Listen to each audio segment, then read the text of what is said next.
তো আজকে হচ্ছে 6 নম্বর রোজা। ঠিক আছে, আর 6 নম্বর রোজার দিন চলে আসি কাজে জৌগ্রামে। তো জৌগ্রামে এখন বাজে প্রায় 3:30 4টে বাজে প্রায়। তো ডিজাইনটা ছিল না, ডিজাইনটা আসতে সময় লেগে গেলো, মোটামুটি 3টের সময় ডিজাইনটা এলো।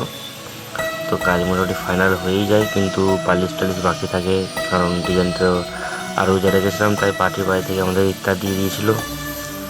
ঠিক আছে, ফল টল কিনেছে দাদা হিন্দুদের, কিন্তু সমস্ত কিছু দেয়। আর এই যে এই ফলগুলো দিয়েছিল খেতে, আজকে আর বাড়ি যেতে পারিনি, তাই সাইডেই রোজাটা খুলতে হয়। আর সারাদিন কি বলবো, এত রোদ এত রোদ, রোদে কাজ করেছি আজকে সারাদিন। তো ফাইনালি আমাদের কাজটা মোটামুটি কমপ্লিট হয়ে যায়। আর এখন বাজে রাত্রে 8টা। তো জাম টাম সব করি, জাম টাম করার পরে কাজ একবার চেক করে নিই, চেক করে নেওয়ার পর তারপর কাজ ছাড়ি। আর এই দিকের বারান্দাটা 2 মাস আগে করেছিলাম, ওই দিকেরটা 2 ভাইয়ের বাড়ি, ওইদিকে এক ভাই এদিকে এক ভাই।